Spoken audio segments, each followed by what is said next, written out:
yaradıcılığıdır. Söz yaradıcılığı. Deməli, biz bölmə olaraq, yəni söz yaradıcılığı bölməsindən, əslində bunu morfologiya bölməsinə də aid edirlər. Söz yaradıcılığı mövzusunu izah edəcəm bu günlər sizə. Sözün tərkibi. Sözün tərkibi nədən ibarətdir? Sözün tərkibi kökdən və şəkilçidən ibarətdir. Və həmin kök və şəkilçini, yəni sözün tərkibini öyrənən elm sahəsi adlanır morfemika. Sözün tərkibini öyrənən elm sahəsində adlanır morfemika adlanır. Deməli, leksik mənasına görə sözlər iki qrupa bölünür. Leksik mənası olan sözlər, leksik mənası olmayan sözlər. O sözlərin leksik mənası olar ki, o sözlər əsas nitq hissələrdir. Yəni, isim, sifət, say, əvəzlik, feil, bir də zərf. Bunlar əsas nitq hissələrdir və bu sözdə, yəni bu əsas nitq hissələrinə aid olan hər bir sözün leksik mənası var. Yəni deyim, o sözlərin leksik mənası olar ki, o sözlər əsas nitq hissələridir. Əsas nitq hissələrin, yəni leksik mənası olan sözlərin həm də qrammatik mənası da var. Yəni, dedik ki, o sözlərin leksik mənası olar ki, həmin sözlər əsas nitq hissələri olsun. Yəni, isim, sifət, say, əvəzlik, feil, zərf olsun. İndi, əsas nitq hissələrini, yəni isim, sifət, say, əvəzlik, feil, zərfin leksik mənası olmaqla yanaşı, həm də qrammatik mənası da olur. Bunu yadda saxlayın. Onda belə çıxır ki, qısalar fikrimizi konkretləşdirsək, bu nəticəyə gəlirik ki, əsas nitq hissələrinə aid olan sözlərin həm leksik mənası olur, həm də qrammatik mənası olur. Əsas nitq hissəsinə aid sözlərin həm leksik mənası olur, həm də qrammatik mənası olur. Məsələn, insan, kim insan, isimdir. İsimdirsə artıq əsas nitq hissəsidir və əsas nitq hissəsinə aid olan insan isminin həm leksik mənası var, həm də qrammatik mənası var. Dadlı necə? Sifətdir. Sifət isə deməli əsas nitq hissəsidir. Əsas nitq hissəsi olduğuna görə deməli dadlı sözün həm leksik mənası var, həm qrammatik mənası var. 5 neçə sualına cavab verdi, saydı. Say olduğuna görə 5 sözünün həm leksik mənası var, həm qrammatik mənası var. İrəli, irəli. Hara sualına cavab verdiyinə görə irəli sözü zərfdir. Deməli, zərfdirsə onda irəli sözün həm leksik mənası var, həm qrammatik. Getmək, nə etmək? Feildir. Feil olduğuna görə getmək sözünün həm leksik mənası var, həm qrammatik. Yəni ki, bu sözlərin hər biri əsas nitq hissəsi olduğuna görə hər birinin həm leksik mənası var, həm qrammatik mənası var. Çıxardığımız nəticə o oldu ki, əsas nitq hissələrinin hər birinin həm leksik mənası olur, həm qrammatik. Və indi bir də var leksik mənası olmayan sözlər. Bunlara da deyirlər köməkçi nitq hissələri. Yaxşı, köməkçi hissələrimiz hansılardır? Qoşmadır, bağlayıcıdır, ədaddır, modal sözlərdir, nidadır. Nida. 5 dənə köməkçi hissəmiz var. Qoşma, bağlayıcı, ədad, modal sözlər, nida. Və köməkçi nitq hissələrimizin isə leksik mənası yoxdur. Baxın, deyir ki, leksik, yəni lüğəvi mənası olmayan sözlər. Müəllimlər, leksik məna ilə lüğəvi məna deməkdir, eyni anlayışdır.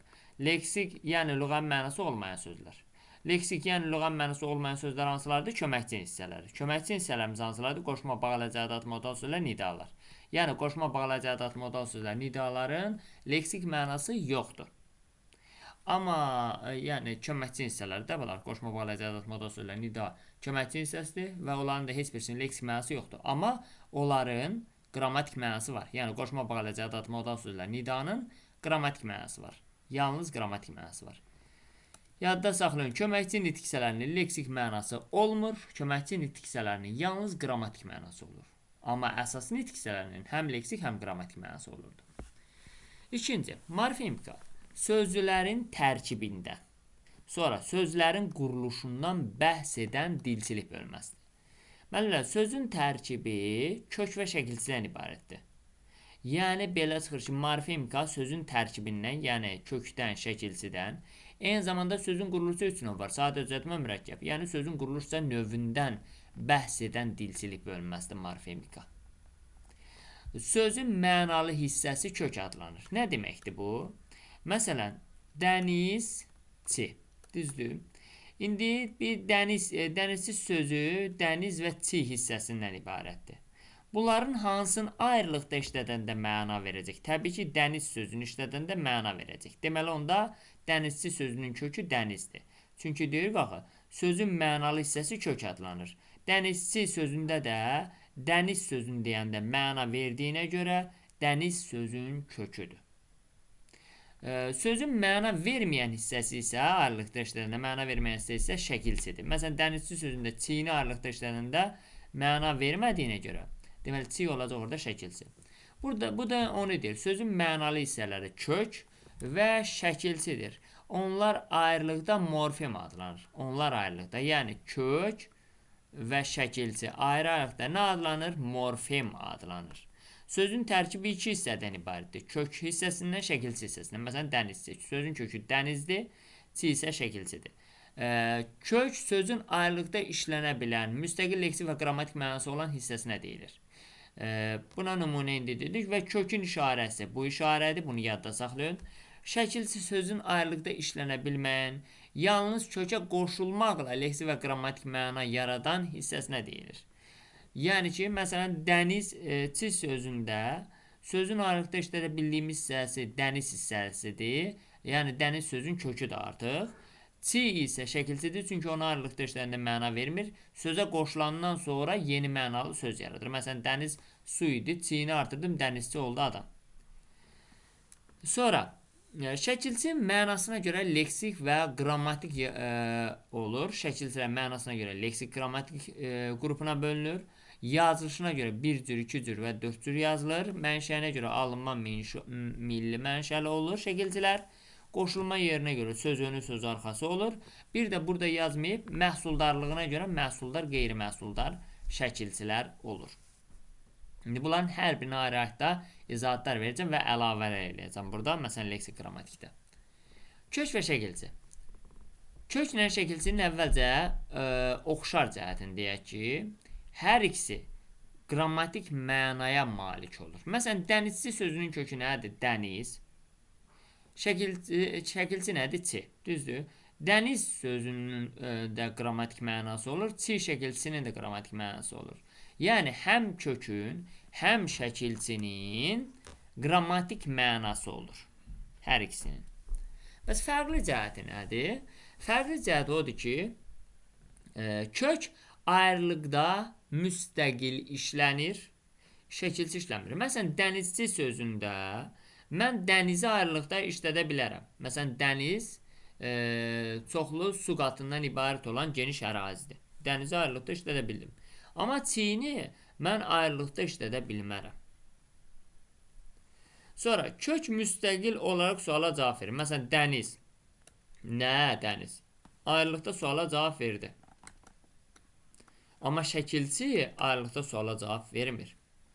Sonra, kök cümlə əzvi olur. Məsələn, dəniz geniş su qatından ibarət olan ərazidir. Nə dəniz? Mübtada vəzifəsində çıxış etdi. Yəni, ayrılıqda cümlə əzvi oldu. Və eyni zamanda leksik mənaya malik oldu. Və isim olduğuna görə dedik, axı, bütün əsas nitq hissələrin leksik mənası var. Dəniz də isim olduğuna görə deməli, onun da leksik mənası var. Leksik mənaya malik olur. Şəkilçiyə isə bu xüsusiyyət yoxdur. Yəni, şəkilçi ayrılıqda cümlə əzvi ola bilməz və leksik mənaya da malik olmur. Yadda saxlamaq lazımdır. Necə köməkçi nitq hissələrin heç birisi leksik mənaya malik deyildirsə, eyni ilə şəkilçilər də leksik mənaya malik olmur. Şəkilçilər qrammatik mənaya malik olur. Daha leksik mənaya malik olmur. Sonra, şəkilçilər sözün kökünü dəyişə bilmir. Şəkilçilər sözün ya kökünə, ya da başlanğıc formasına artırılır. Azərbaycan dilində hər hansı bir şəkilçi sözün kökünü dəyişə bilməz. Dəyişsə belə o bizim dilimizin tələbinə uyğun deyil. Məsələn, dənizçi sözündə dəniz sözünün üzərinə çi şəkilçi artırdım, dənizçi. Sözün kökü dəyişmədi ki, xeyr. Yadda saxlayın, deyir, şəkilçilər sözün kökünü dəyişə bilir. Bu nə anlayışdır? Azərbaycan dili iltisaqi dillər qrupuna daxildir. Və iltisaqi dillər qrupunun tələblərindən biri də odur ki, sözə şəkilçi artıranda həmin o şəkilçi sözün kökünü dəyişmir. Məsələn, dəniz sözüdür, düzdür? Dəniz sözünə mən götürürəm çi şəkilçi artırıram, dənizçi. Sözün kökü dəyişmədi ki, elə dəniz olaraq qaldı. Sonra bir dənə də lər artırıram, dənizçilər. Sözün kökü yenə də dəyişmədi ki, olduğu kimi qaldı. Dənizçilərdir. İndi də dir artırdım, yenə də sözün kökü dəyişmədi. Yəni, şəkilçini sözə artıranda sözün kökü dəyişmir.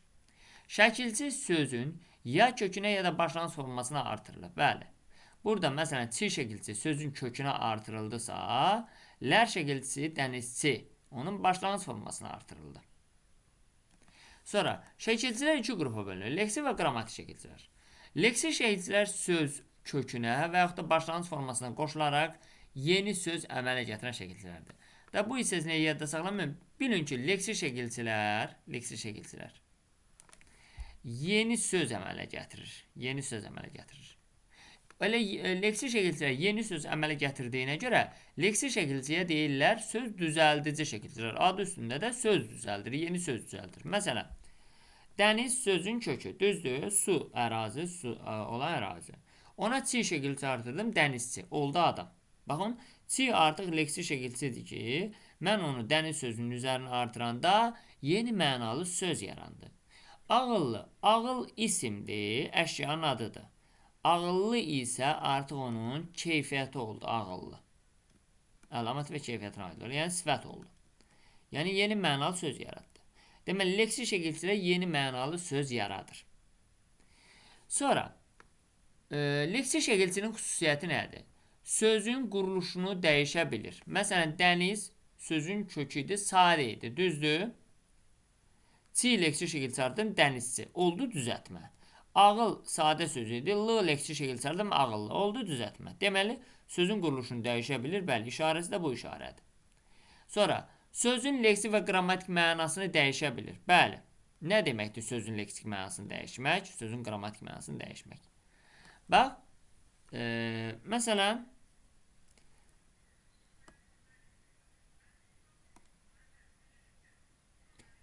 belə deyim də,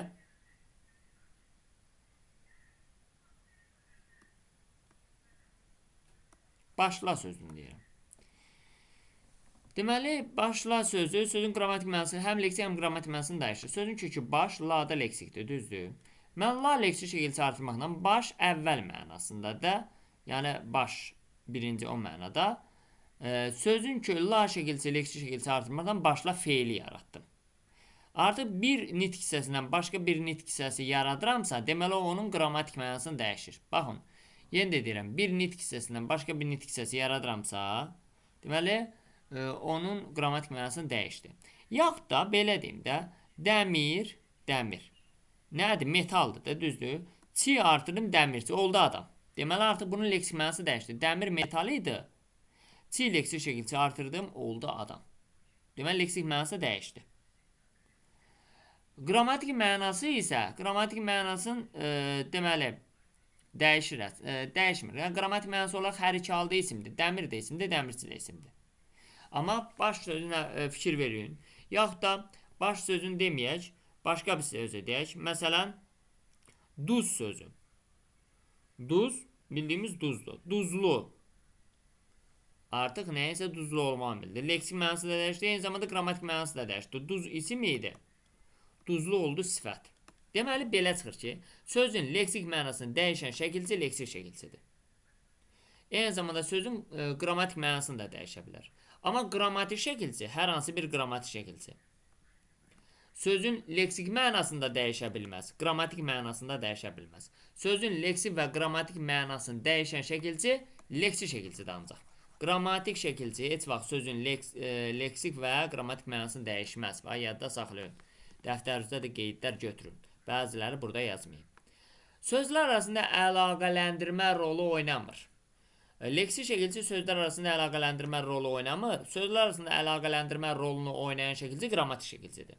Sözün formasını dəyişmir. Bəli, leksik şəkilçi sözün formasını dəyişmir, sözün mənasını dəyişir. Sözün formasını leksik şəkilçi dəyişmir, qrammatik şəkilçi dəyişir. Milli və ya alınma olur. Leksik şəkilçilər milli mənşəli ola bilər və alınma mənşəli ola bilər. Məsələn, şunas leksik elçidir, alınmadır. Sonra məsələn, lalə leksik şəkilçidir, millidir. Bəziləri ahəng qanuna tabi olur, bəziləri tabi olmur. Məsələn, şunas leksik şəkilçidir, ahəng qanuna tabi deyil. Bir cür yazan şəkilçi olduğuna görə. Məsələn, deyirəm ki, xətai şunas. Xətai şunas. Şunas alınma ahəng qanuna tabi deyil. Bəziləri isə tabi olur. Deməli, ahəng qanuna tabi olan leksik şəkilçilərimiz 2 cür, bir də 4 cür yazılanlardır.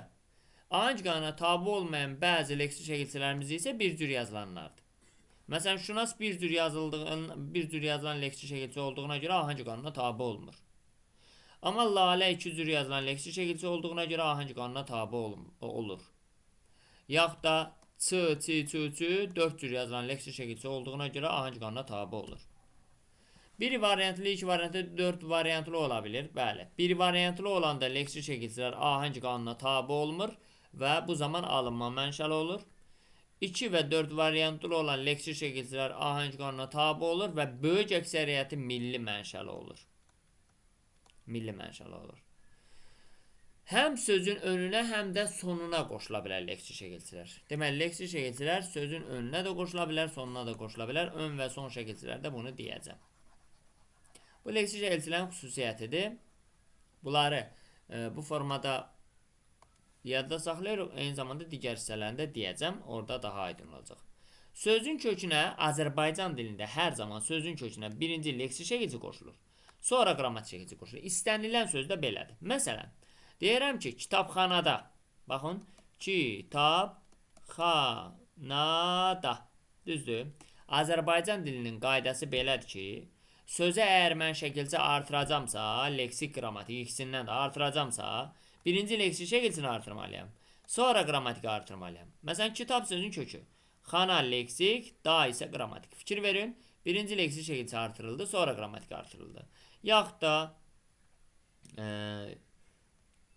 məsələn, belə deyim. Kabab xanasının. Sözün kökü kabab, xana bir leksik, ikinci leksik, nın isə qrammatik. Fikir verirsinizsə, ümumiyyətlə Azərbaycan dilinin qaydalarına əsasən sözə şəkilçi artırılanda birinci leksik artırılmalıdır, sonra qrammatik artırılmalıdır. Amma istisna bizim 4 dənə leksik şəkilçimiz var. 4 dənə leksik şəkilçimiz var ki, həmin 4 leksik şəkilçilərdən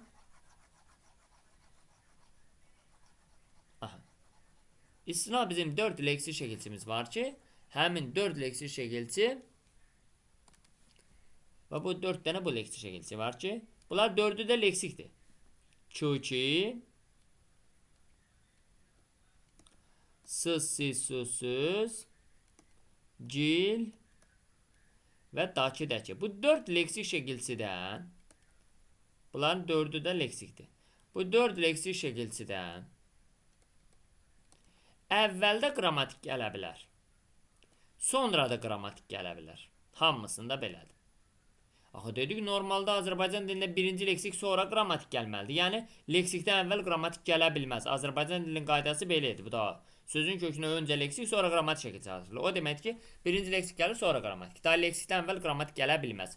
Amma 4 dənə bu şəkilçimiz həmin qaydanı pozub. Yəni, bu leksik şəkilçilərin əvvəldə qrammatik gələ bilər. Sonra da. Məsələn, deyirəm ki, xalam gildə. Baxın, sözün kökü xala, düzdür? Gil leksik şəkilçidir. Bu gil leksik şəkilçisindən əvvəl gələn m da qrammatikdir, sonra gələn d də qrammatikdir. Fikir verin, d də qrammatikdir. Deməli, leksik şəkilçisindən, gil leksik şəkilçisindən əvvəldə qrammatik gəlib, sonra da qrammatik gəlib. Yaxud da sizinkinin.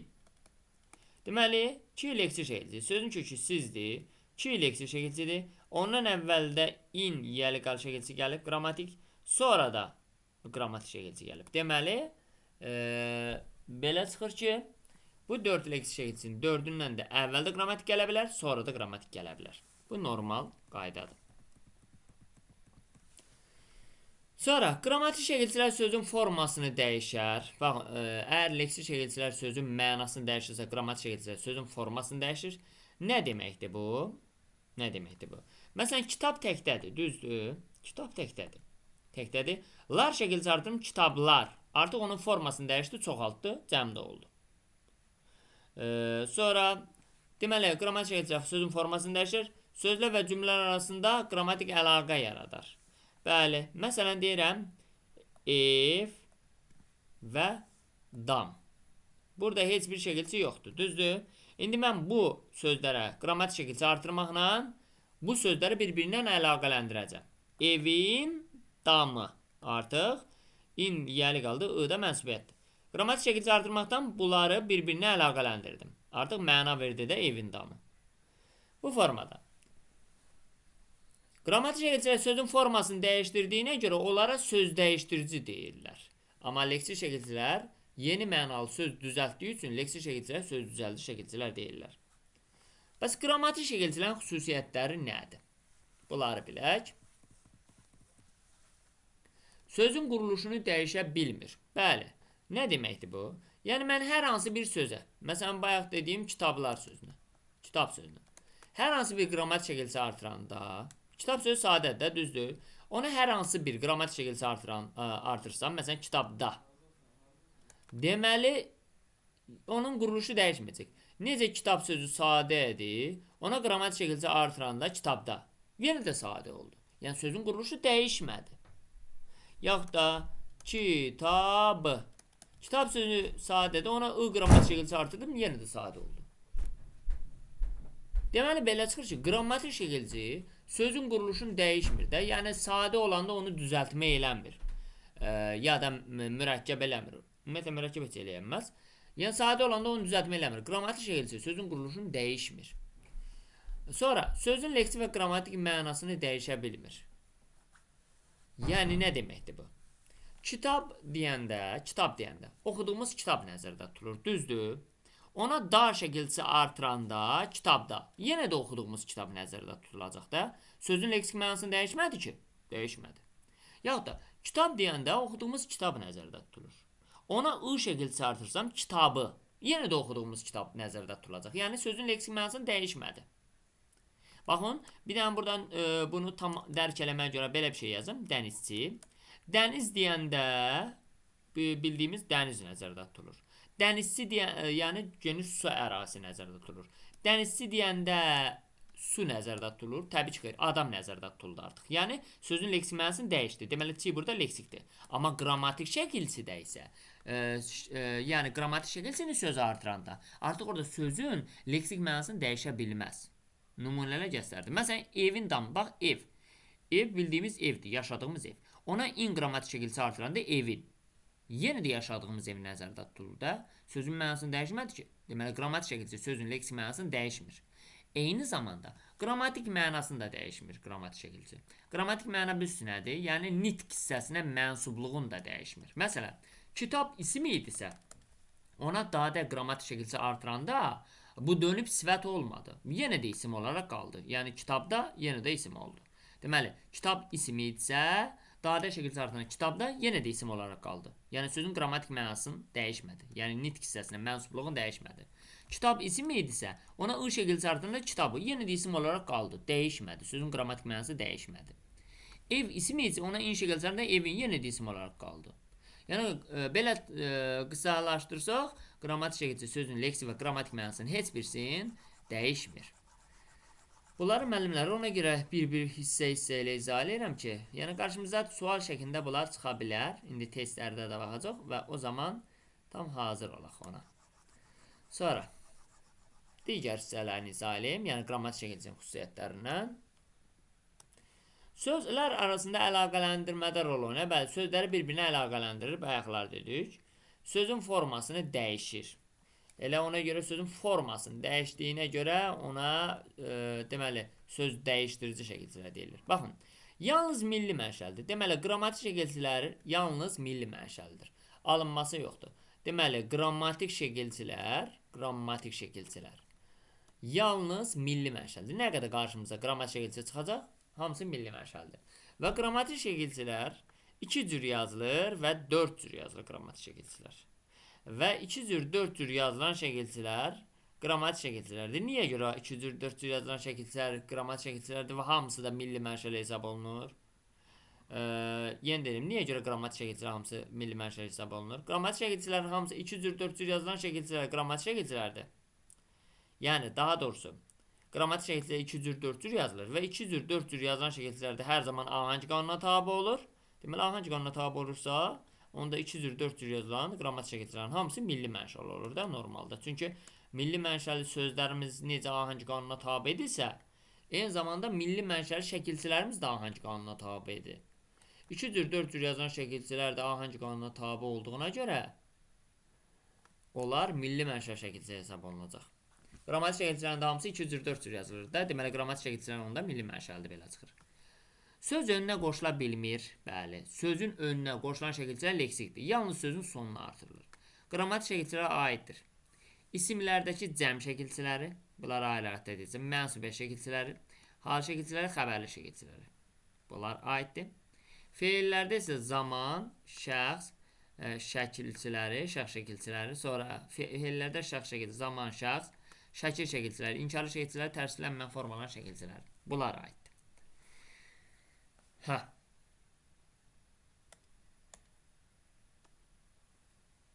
Bura bir dənə fikir verin. Görün burada qrammatik şəkilçilər. Qrammatik şəkilçilər hansı nitq hissəsindədir? İsimlərdədir, düzdür? Bir də nədədir? Feillərdə. Baxın, bir də başqa nələrdə qrammatik şəkilçi var? Ən çox qrammatik şəkilçi bir isimlərdə olur, isimlərdə. Bir də olur feillərdə. Yəni, ən çox leksik qrammatik şəkilçi bu iki nitq hissəsindədir. İsim və feillərdədir. Əvvəlcə bunlardan bağlı deyim. Yəni, isimlərdə leksik və qrammatik şəkilçini rahat tapmaq istəyirsə, sizə bir dənə qayda deyim. Həmin isimlərə götürün, larlər cəm şəkilçisi artırın, larlər. Larlər cəm şəkilçisindən əvvəl gələn şəkilçilər leksik şəkilçilərdir. Sonra gələnlər qrammatikdir. Deməli, həmin isimləri nə etmək lazımdır? Larlər cəm şəkilçisi artırmaq lazımdır. Məsələn, bizə deyir ki, kitabxanada sözündə leksik qrammatik şəkilçisini tapaq. Kitabxanada, harada, kim, nə, harası onunla cavab versə, deməli isimdə. Əvvəlcə onun isim olub olmamağını yoxlayırıq. Necə yoxlayacaq? İsmin sualı verməkdən. Kitabxanada, harada? Aha, isimdir. İsimlərdə leksik qrammatik necə tapırıq? Kitabxanalarda. Sözün kökü kitab. Düzdür? Larlərdən əvvəl xana şəkilçisi gəldi. Nə demişdik? Larlər cəm şəkil. Baxın, kitabxanada, harada isimdir. İsimlərdə leksik qrammatik tapmaq üçün nə edirik? Götürürük. Həmin isimə qaralama dəftərində larlər cəm şəkilçisi artırırıq. Kitabxanalarda. Artırdım larləri. Bu zaman dedik, larlərdən əvvəl gələn şəkilçilər nə idi? Leksik. Larlərdən sonra gələnlər qrammatik. Baxıram, görürəm, larlərdən əvvəl hansı şəkilçi gəlib? Xana. Deməli, xana leksikdir. Larlərdən sonra hansı gəlib? Da. Deməli, da da qrammatikdir. Bax, gördünüz? Yəni, isimdə leksik qrammatik bu formada tapıram. İstənilən isimdə nitq hissəsi kimi isimdə bu qayda keçərlidir. Məsələn, müəllimlər, siz hər hansı bir isim mənə deyin. Hər hansı bir isim. Orada leksik qrammatiyi tapaq. Buyurun, müəllimlər.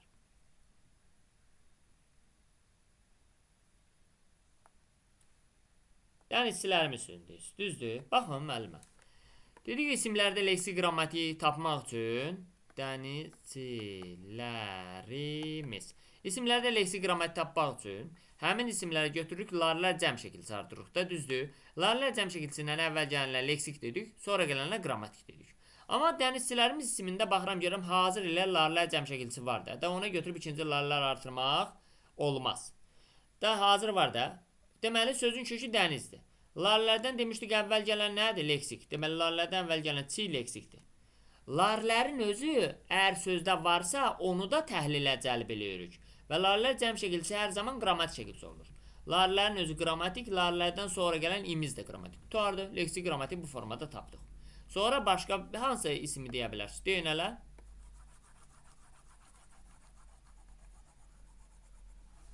Buyurun müəllimlər.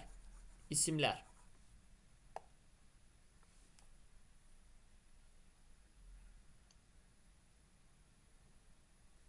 Balıqçıda. Balıqçıda. Balıqçıda. Nədə isimdir? İsimlərdə leksik qrammatiği necə tapırıq? Larlə artırırıq. Balıqçılarda. Doğrudur. Sözün kökü balıqdır. Larlərdən əvvəl nə gəldi? Ç. Leksikdir. Larlərdən əvvəl gələn leksik daha. Larlərdən sonra da gəldi, daha da qrammatik. Bu formada isimlərdə leksik qrammatiği tapırıq. Deməli, isimlərdə leksik qrammatiği tapılma üsulu belədir, bu formadadır. Feillərdə isə leksik qrammatiği tapmaq üçün götürün həmin feilə mamə inkar şəkilçisi artırın. Mamə inkar şəkilçisi. Mamə inkar şəkilçisindən əvvəl gələn şəkilçilər leksik, sonra gələn qrammatik olacaq. Yəni, eyni ilə larlərdəki kimi də. Məsələn, əvvəlcə onun feil olub olmamağını yoxlayın. Necə yoxlayacaq? Feilin sualını verməkdən. Gördük ki, həmin söz nə et sualına cavab verdi, deməli feildir. Feillərdə leksik qrammatiği necə tapacaqsınız? Həmin feilə mamə inkar şəkilçisi artırmaqdan. Məsələn, yazıldı sözünü deyir. Yazıldı sözündəki deyir, ılla dır şəkilçisi, leksikdir yoxsa qrammatik. Bunu bilmək üçün həmin feilə mamə inkar şəkilçisi artırırım. Yazıldı, yazılmadı. Artırdım. Sözün kökü yaz. Mamə inkar şəkilçisindən əvvəl gələn ıl şəkilçisi leksikdir. Sonra gələn dır şəkilçisi qrammatikdir. Baxın, mamə inkar şəkilçisindən əvvəl gələn ıl. Mamədən əvvəl gələn nə idi? Leksik. Sonra gələn dı isə qrammatik. Yazılmadı. Mamədən sonra gələnlər qrammatik idi, düzdür. Mamədən sonra da dı gəldi, deməli dı qrammatikdir. Yaxud da oxundu. Nə etdi? Feildir. Feillərdə leksik qrammatik necə tapırıq? Mamə artırmaqdan. Oxunmadı. Sözün kökü oxu. Mamədən əvvəl n gəldi. N leksikdir. Mamədən sonra dı gəldi, dı da qrammatikdir. Müəllimlər, mənə hər hansı bir feildir. Orada leksik qrammatiği təyin edirik. Buyurun.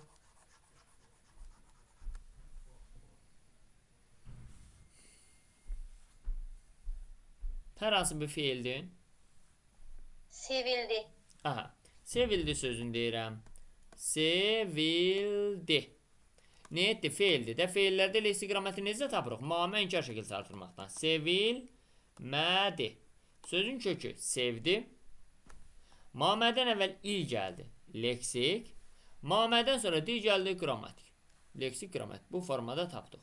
Başqa digər müəllimlərimiz biraz aktiv olaq. Tapmağın qaydasını bildik ki, belədir. Bəli. Ən çox da leksik, qrammatik isim, nitq hissəsi kimi isimdədir, bir də feildədir. Bəs digər nitq hissələrində leksik, qrammatiği necə tapacaq? Məsələn, müəllimlər, sifətin özünə məxsus olan qrammatiki yoxdur. Sifətin bir dənə qrammatik, daha doğrusu sifətin özünə məxsus olan qrammatik şəkilçiləri bir dənə dərəcə şəkilçiləridir, dərəcə. Daha dəqiq desəm, azaltma və çoxaltma dərəcəsini yaradan şəkilçilərdir. Azaltma dərəcəsini yaradan şəkilçilər hansılardır? Imtıl, sonra mıtıl, sonra ımtıraq, sonra mıtıraq, sonra ımsof, mısof, sonra raq, sof, şın, yanız.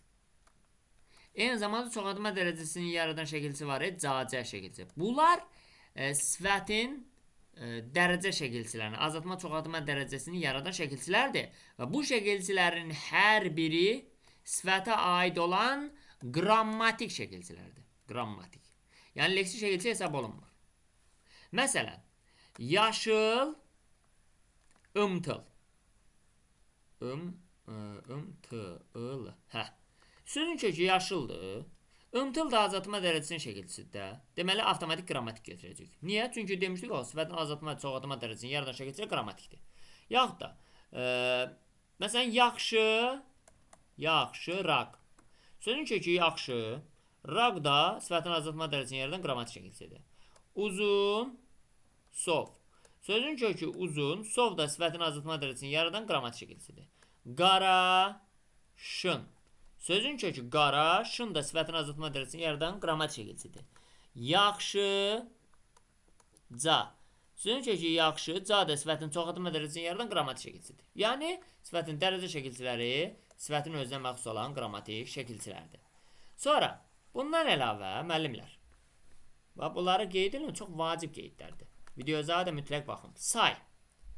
Say isə sayın özünə məxsus olan qrammatik şəkilçisi yoxdur. Eyni zamanda əvəzliyin də özünə məxsus olan qrammatik şəkilçisi yoxdur. Eyni zamanda zərfin də özünə məxsus olan qrammatik şəkilçisi yoxdur. Deməli, qrammatik şəkilçisi yalnız 3 nitq hissəsində olur. İsimdə, feildə və sifətdə. Ən çox leksik qrammatik şəkilçisi isimlə feildə olur. Sifətdə qrammatik şəkilçisi bir dənə sifətin dərəcə şəkilçiləridir. Bu formada. Amma sifətdə leksik şəkilçi də olur, dəxilənmi? Bəli, leksik şəkilçi olur. Müəllimə, sifətdə də olur, sayda da olur, əvəzlikdə də olur, zərfdə də olur. Yəni, leksik şəkilçi bütün əsas nitq hissələrin hər birində olur. Amma qrammatik şəkilçi yalnız isimdə, feildə və sifətdə olur. Digər nitq hissələrimizdə qrammatik şəkilçi olmur. Sonra, indi müəllimlər, baxın, şəkilçinin yazılışı. Dilimizdəki şəkilçilər yazılışına görə bir cür yazılan olur, bir iki cür yazılan olur, bir də 4 cür yazılan olur. Bir cür yazılan şəkilçilər ahəng qanununa tabe olmur. Elə ahəng qanununa tabe olmadığına görə belə şəkilçilərin hamısı yalnız leksik şəkilçilərdir. Və bir cür yazılan şəkilçilər ahəng qanununa tabe olmadığına görə alınma mənşəli. Yəni bir cür yazılan şəkilçilərin çoxsa alınma mənşəli olur. Çünki ahəng qanununa tabe olmur axı. Ahəng qanununa tabe olsaydı milli mənşəli olardı. Bir cür yazılan şəkilçilər ahəng qanununa tabe olmadığı üçün onların böyük əksəriyyəti alınma mənşəli şəkilçilərdir. Belə şəkilçilər, yəni bir cür yazılan şəkilçilər leksik şəkilçilərdən ibarətdir və alınma sözlərin şəkilçiyə çevrilməsi nəticəsində əmələ gəlmişdir. Belə şəkilçilər hansı sözü artırılmasından asılı olmayaraq bir cür yazılır. Məsələn, bir cür yazılan şəkilçilər hansılardır? Bana, karkeş, xanadar, pərəstan, pərvər, ivi, ən. Bunlar hamısı bir cür yazılan şəkilçilərdir. Eyni zamanda daşgil, laq, sovşun, bunlar da bir cür yazılır. Hə, baxın, niyə görə deyirik bir cür yazılan şəkilçi alınma mənşəli şəkilçidir və ahəng qanuna tabe olmur? Niyə görə ahəng qanuna tabe olmur deyirik? Məsələn, mən belə bir şey yazım. Bir cür yazan bir dənə leksik şəkilçi yazım.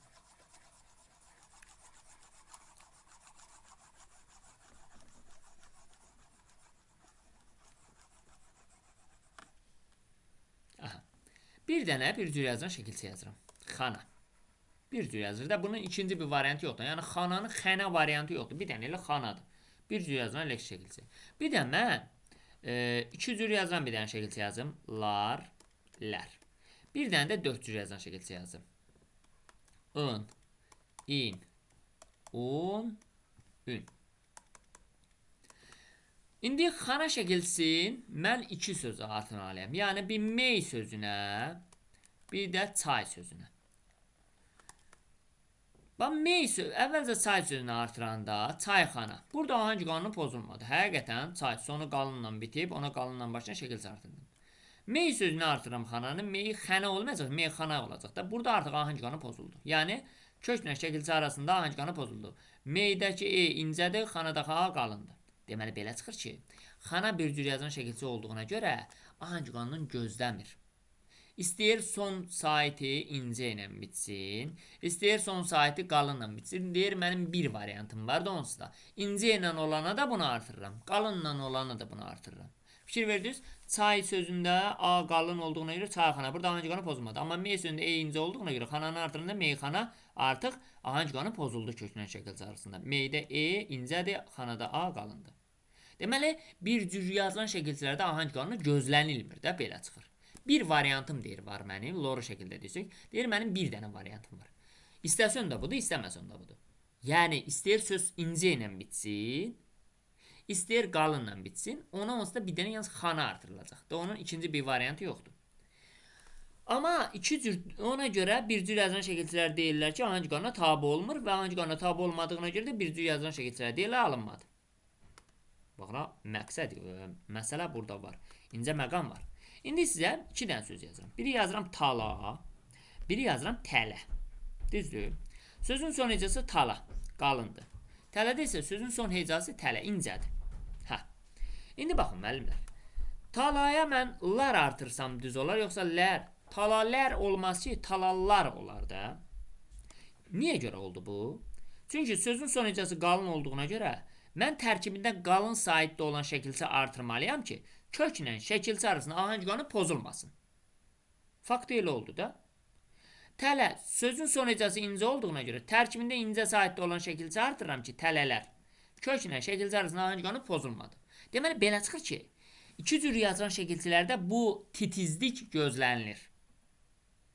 Yəni ahəng qanunu titizliyi də belə deyim. Sözün son hecası qalın olanda istənilən sözdə. Tərkibində qalın saitdə olan şəkilçi artırıram ki, ahəng qanunu pozulmasın köklə şəkilçi arasında. Sözün son hecası incə olanda tərkibində incə saitdə olan şəkilçi artırıram ki, köklə şəkilçi arasında ahəng qanunu pozulmasın. Deməli belə çıxır ki, iki cür yazılan şəkilçilərdə mən bütün vəziyyətlərdə ahəng qanunu gözləyirəm. Bax, istənilən başqa bir sözü götürək. Dəmir sözünü götürürəm. Son hecası incə olduğuna görə lar artırıram, ləri. Dəmirlar olmaz ki, dəmirlər olacaq deməli. Son hecası incə olduğuna görə tərkibində incə saitdə olan şəkilçi artırdım ki, köklə şəkilçi arasında ahəng qanunu pozulmadı. Eyni qayda 4 cür yazılan şəkilçilərimizə də aiddir. Məsələn deyirəm qala, bir də deyirəm dələ.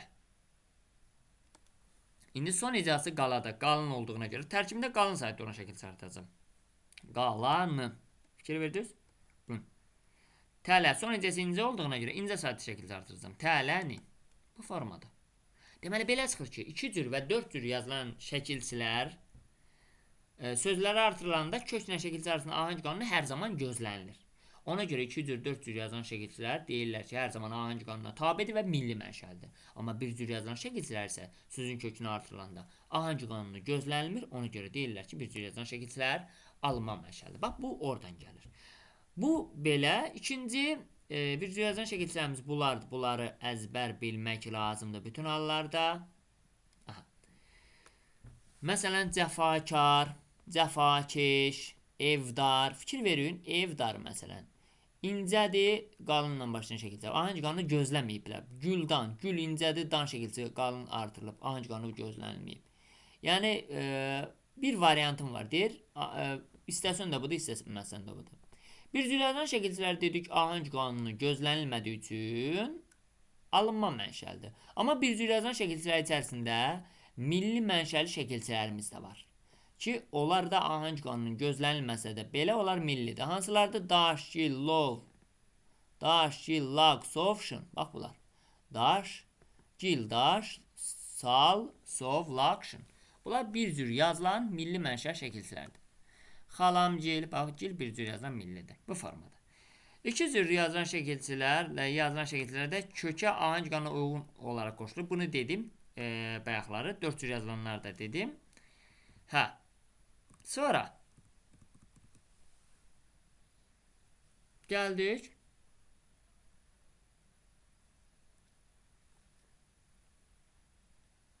Deməli, burada bu mənəyə, bu məsələyə fikir verək. Deyir ki, şəkilçinin tərkibində eyni anda AE saiti də ola bilər, II saiti də ola bilər.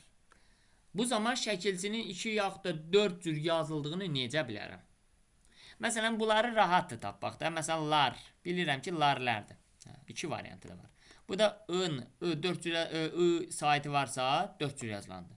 Bəzən olur ki, axı demişdik ki, ümumiyyətlə, demişdik ki, hansı şəkilçinin tərkibində AE saiti varsa, bilin ki, həmin şəkilçi 2 cür yazılandır.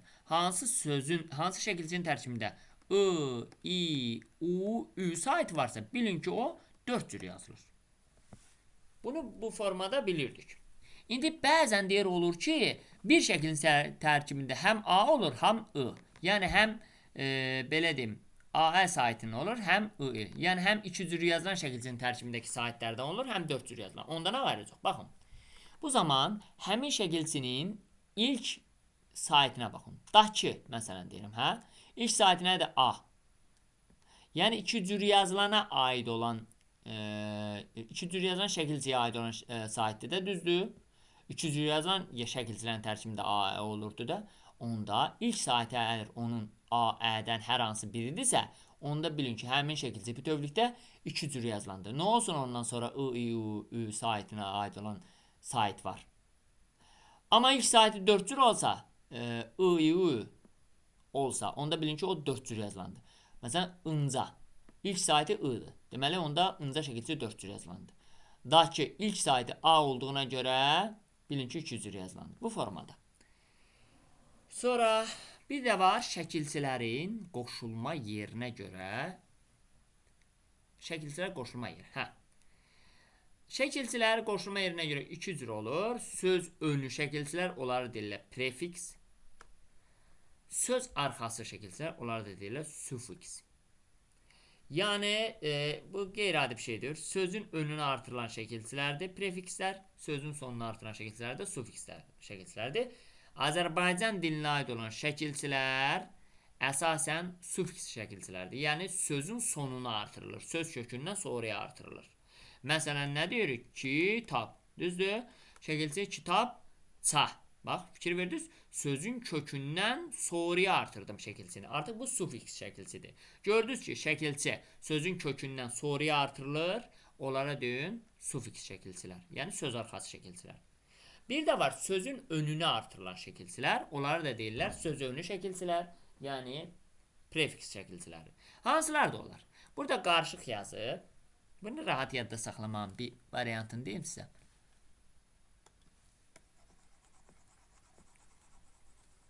Mən onu mən deyim, siz mənə öyrətmişdiniz o vaxt. Nabi. A, na, bi, ba, la, a, anti, co, zi.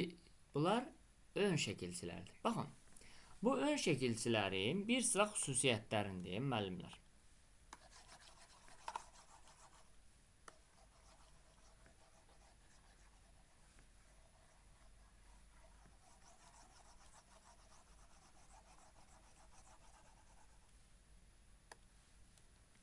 Na, bi, ba, la, a, anti, co, zi. Bu ön şəkilçilərin hər biri leksik şəkilçilərdir. Leksik şəkilçilərdir. Və bu ön şəkilçilərin hər biri leksik şəkilçi olduğuna görə nitq hissəsi olaraq sifət düzəldirlər, sifət.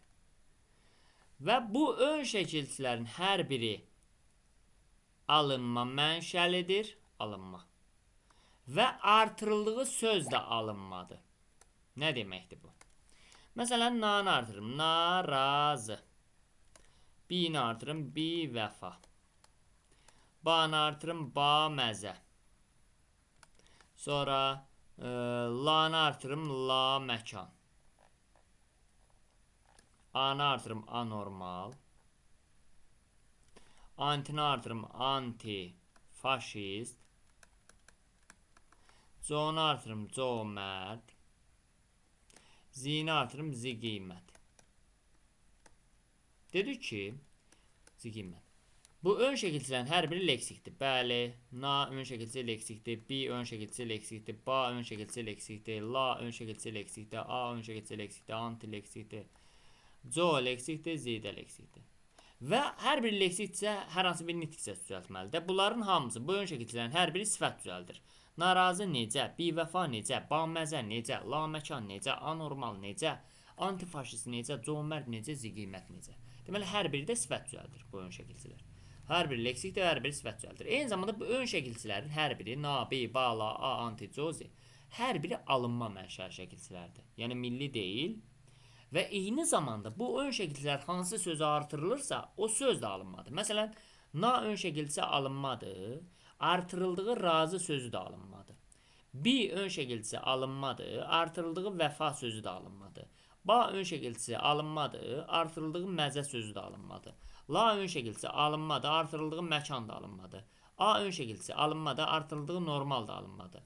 Anti alınmadı, artırıldığı faşist alınmadı. Co ön şəkilçisi alınmadı, artırıldığı mərd də alınmadı. Z ön şəkilçisi alınmadı, artırıldığı qiymətdə alınmadı. Yəni şəkilçilərin özləri də alınmadı, artırıldığı sözlər də alınmadı. Bu formada yəni buyurun. Müəllim, üzr istəyirəm. Sonra deməli dedik ki, ön şəkilçilərin özləri də alınmadı, artırıldığı sözlər də alınmadı. Amma naki, nadinc sözlərində na ön şəkilçiləri alınma olsalar da, artırıldığı kişi və dinc sözü milli mənşəlidir. Bir istisnadır da bu. Sonra söz arxası şəkilçilər, bunlardan bağlı mənada qaydanda dedim. Bir də şəkilçilərin mənşəyi var, müəllimlər. Şəkilçilər mənşəyinə görə iki qrupa bölünür. Bunu da dedim. Milli və alman mənşəli şəkilçilər. Milli şəkilçilərimiz, milli mənşəli şəkilçilərimiz 2 cür və 4 cür yazılan şəkilçilərdir. İstəyir, baxın sizə bir dənə bir şey deyim. İstəyir 2 cür və 4 cür yazılan, istəyir, bunu silin bir dənə.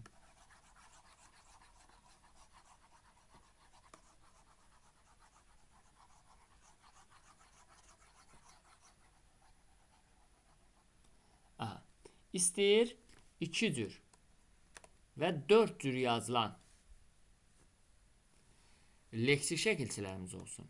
İstəyir 2 cür, 4 cür yazılan qrammatik şəkilçilərimiz olsun. Fərqi yoxdur. Onların hamısı milli mənşəlidir. Millidir. Amma bir cür yazılan leksik şəkilçilər isə, onlar isə böyük əksəriyyətə alınmadı. Alınma. Yalnız daş, gil, lag, sov və şun şəkilçisi. Daş, gil, lag, sov, şun şəkilçisi. Bunlar bir cür yazılsa da, bunlar bir dənə milli mənşəlidir. Yerdə qalan bir cür yazılan şəkilçilər var. Pərvər, pərəz, dar, kar, keş, xana, şunas. Onlar isə alınma mənşəli bir cür yazılan şəkilçilərdir. Bunlar da bununla bağlı məlumatlar burada var. Baxın, deyir ki, milli mənşəli. Milli mənşəli dilimizə məxsus olan şəkilçilərdir. Dilimizdə olan bütün qrammatik şəkilçilər milli mənşəlidir. Həmçinin 2 cür, 4 cür yazılan leksik şəkilçilər də milli mənşəlidir. Belə çıxır ki, qrammatik şəkilçilərin də onsuz da hamısı ya 2 cür yazılır, ya 4 cür yazılır. Belə çıxır ki, 2 cür, 4 cür yazılan istəyir qrammatik şəkilçilər, istəyir leksik şəkilçilər millidir. Bir cür yazılan şəkilçilərimizin böyük əksəriyyəti alınmadı. Bir dənə daş, gil, sonra lag, sov, şun şəkilçisi, bir də sal şəkilçisi bir cür yazılsa da bunlar milli mənşəlidir. Sonra bir də milli mənşəli şəkilçilərin hamısı sözün arxasına artırılır, təbiidir. Alınma mənşəli sözlər isə əsasən ərəb və farslardan keçib böyük əksəriyyəti. Alınma mənşəli şəkilçilər bir cür yazılan şəkilçilərdir, bayaq dediyim kimi. Hansı da həmin bir cür yazılan şəkilçilər? Ba, na. Yəni bu ön şəkilçilər var. Na, bi, ba, la, a, anti, co, z. Dedik axı bayaqları bu şəkilçilərin hamısı alınmadı. Ön şəkilçilərin hamısı alınmadı. Bunlar eyni zamanda həm də bir cür yazılırlar. Məsələn, na'nın başqa variantı yoxdur. Eyni zamanda kar, keş, xana, dar, pərvər, pərəz, dan, ivi, ən bu şəkilçilər də alınma mənşəli şəkilçilərdir. Sonra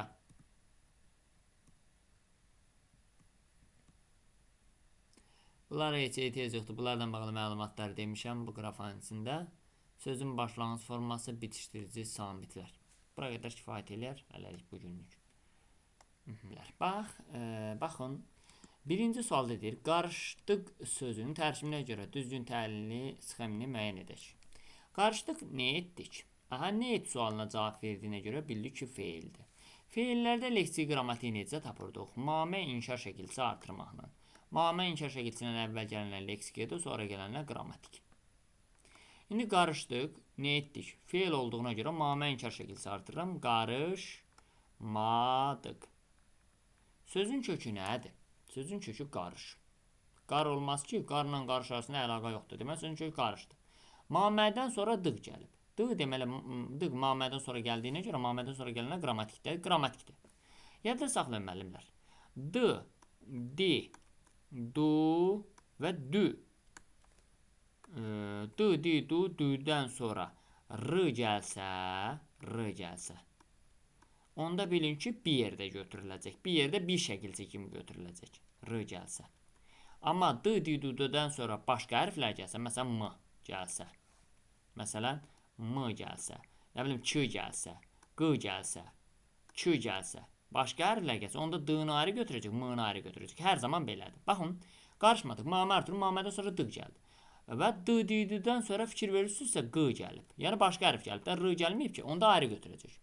D qrammatik olacaq, Q da ayrı qrammatik olacaq. Kök və 2 qrammatikdən ibarətdir. Cavab B bəndi.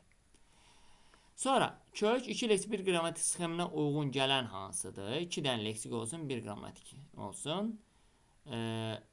Baxın, yaşadan, nə edən, feildir də, nə edən. Düzdür, feil. Feillərdə leksik qrammatik necə tapırıq? Feillərdə leksik qrammatiki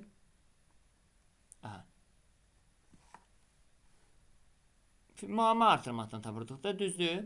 Müəmə artırmaqdan tapırdıq. Artıraq yerində yaşadan, yaşatmayan. Sözün kökü nədir? Yaş, insanın yaşı. 70 yaşı olanda 70 il yaşayır. Yaşdan, müəmmədən əvvəl nə gəldi? A gəldi. Yaşa yarandı. Yaşadan yaşat yarandı. Yəni D burada ikinci leksikdir. Müəmmədən sonra an gəldi, anda qrammatik, 1 qrammatik. 2 leksik, 1 qrammatik. Deyərsə, müəllim, burada T'dir, burada D-dir. Burada əslində bu D, T deyə anın saitlə maşın şəkildə artırıldığına görə T, D-yə çevrilib. Yəni, başqa bir şey yoxdur. Demək, sözün kökü yaş, yaşa 1 leksik, yaşat 2-ci leksik. An isə qrammatik. 2 leksik, 1 qrammatik. Deyəbəndi. Hansı sözün kökü ümumi qrammatik mənasına görə digərlərinə fərqləndirir? Ümumi qrammatik məna deyəndə, müəllimlər, nitq hissəsi nəzərdə tutulur. Nitq hissəsi. Məsələn, qazanılan sözün kökü qazandı. Neyt qazan? Feildir, yəni. Görüntü sözün kökü gördü. Gör, neyt? Feildir o da. Bağlılıq sözün kökü bağ. Nəyə bağ? İsimdir. Açıqlıq sözün kökü aç, neyt? Feildir. Gəzişmək sözün kökü gəz, neyt? Feildir. Hamısının kökü feildir. Bir dənə bağlılıq sözün kökü bağ ismidir. Cavabımız C bəndi. Sonra digər testə baxaq. Yüklənmişdir sözün tərkibinə görə təhlil elə. Yüklənmişdir, nə etmişdir? Feildir. Feillərdə leksik qrammatik necə tapıram? Müəmə artırmaqdan. Yüklənməmişdir. Yüklənməmişdir. Sözün kökü nədir? Yük. Yükdür sözün kökü. Müəllimlər, bu lanla laşla bağlı bir qısa məlumat vermək istəyirəm sizə. Deməli, lan, lən, laş, ləş. Şəkilçisi bəzən bütövlükdə bir leksik şəkilçi olur. Bəzən bütövlükdə bir leksik olur. Bəzən la ayrı leksik olur, n ayrı leksik olur. L ayrı leksik olur, n ayrı leksik olur. La ayrı leksik olur, ş ayrı leksik olur. L ayrı leksik olur, ş ayrı leksik olur. Bəzən bütöv bir leksik olur, bəzən ayrı olur. Məsələn, deyirəm ki, qanadlandı. Bir də deyirəm, yelləndi. İndi qanadlandı, nə etdi? Yelləndi, nə etdi? Feildir. Feillərdə leksik qrammatik necə tapıram? Müəmə artırmaqla. Qanadlanmadı. Sözün kökü qanaddır. Müəmmədən əvvəl gələn nədir? Lan. Lan müəmmədən əvvəl gəldiyinə görə leksikdir. İndi görəsən, lan bütövlükdə bir leksikdir, yoxsa la ayrı, n ayrı leksikdir. Bunu bilmək üçün nə ararıq hər zaman? Lan ləndəki, laş ləşdəki n-nı şını tuturuq. Məsələn, burada n-nı tutdum. Və ondan sonra maq artırıram ora. Maqmək. Qanadlanmaq sözü var dilimizdə. Yoxdur. Əgər yoxdursa, onda lan bütövlükdə bir leksikdir. Olsaydı ayrı-ayrı leksik olardı. Deməli, qanadlanmaq sözü olmadığına görə lan bütövlükdə bir leksikdir. Müəmmədən əvvəl gəldiyinə görə lan bütövlükdə bir leksikdir. Müəmmədən sonra d gəldi, qrammatikdir. İndi yelləndi. Yellənmədi. Sözün kökü yel. Müəmmədən əvvəl lən gəlib. Lən leksikdir. İndi görərsən, lən bütövlükdə bir leksikdir. Yoxsa lə ayrı, n ayrı leksikdir. Bunu bilmək üçün n-nı tuturam, maqmək artırıram. Yelləmək sözü var dilimizdə? Bəli, var. Varsa onda lə ayrı leksikdir, n ayrı leksikdir. Müəmmədən də sonra d gəldi, d da qrammatikdir. İndi burada da, burada testdə də, müəllimlər, yüklənmişdir sözünü verib. Mame artırım yüklənməmişdir. Sözün kökü yükdür. Mamədən və lən gəldi. İndi görürsən lən bütövlükdə bir leksikdir, yoxsa lə ayrı, n ayrı leksikdir. Bunu bilmək üçün n-nı tuturam, maqmaq artırıram. Yüklənmək sözü var dilimizdə. Var. Varsa onda lə ayrı leksikdir, n ayrı leksikdir. Mamədən sonra da miş gəldi, qrammatik, dir gəldi, qrammatik. Deməli, 2 leksik, 2 qrammatik. Cavabımız C variantı.